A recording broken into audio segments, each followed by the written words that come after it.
दोस्तों, आज हम आपको सुनाने जा रहे हैं उस महामानव की कहानी जिसने अपना राजपाट, वैभव और सुख सुविधाएं छोड़ दी ताकि पूरी मानवता को सच्चा रास्ता दिखा सके। यह कहानी है कपिलवस्तु के राजकुमार सिद्धार्थ की, जो ज्ञान प्राप्त करके बने गौतम बुद्ध। आइए चलते हैं उस दौर में जहां से शुरू हुई एक ऐसी यात्रा जिसने पूरी दुनिया की सोच बदल दी। कपिलवस्तु के राजमहल में रानी महामाया ने एक अद्भुत बालक को जन्म दिया।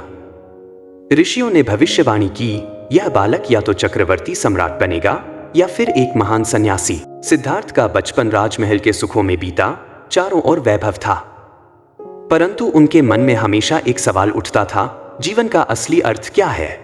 एक दिन सैर के दौरान सिद्धार्थ ने एक वृद्ध को देखा, झुका हुआ, कमजोर और लाठी के सहारे चलता हुआ। उन्होंने समझा कि बुढ़ापा हर किसी का सत्य है। दूसरे दृश्य में उन्होंने बीमारी देखी। यह समझा कि कोई कितना भी शक्तिशाली हो, रोग से बच नहीं सकता। तीसरे दृश्य ने उनके हृदय को हिला दिया, मृत्यु।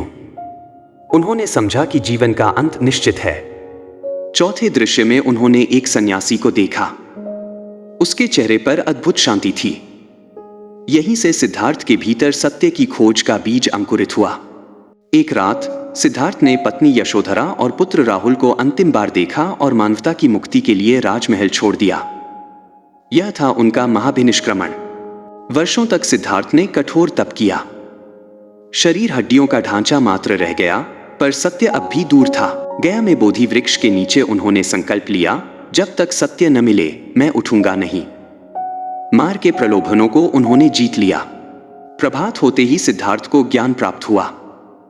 वे गौतम बुद्ध बन गए। उनके भीतर करुणा और शांति का महासागर उमड़ पड़ा। सारनाथ में बुद्ध ने 5 भिक्षुओं को पहला उपदेश दिया। उन्होंने बताया, जीवन दुख है, दुख का कारण तृष्णा है, दुख का अंत संभव है और अष्टांगिक मार्ग ही मुक्ति का रास्ता है। बुद्ध ने अहिंसा, करुणा, समानता और ध्यान का संदेश दिया। राजाओं से लेकर गरीबों तक हर किसी को उन्होंने शांति का मार्ग दिखाया। कुशीनगर में 80 वर्ष की आयु में बुद्ध ने अंतिम उपदेश दिया, अपने दीपक स्वयं बनो और शांति से महापरिनिर्वाण को प्राप्त हुए।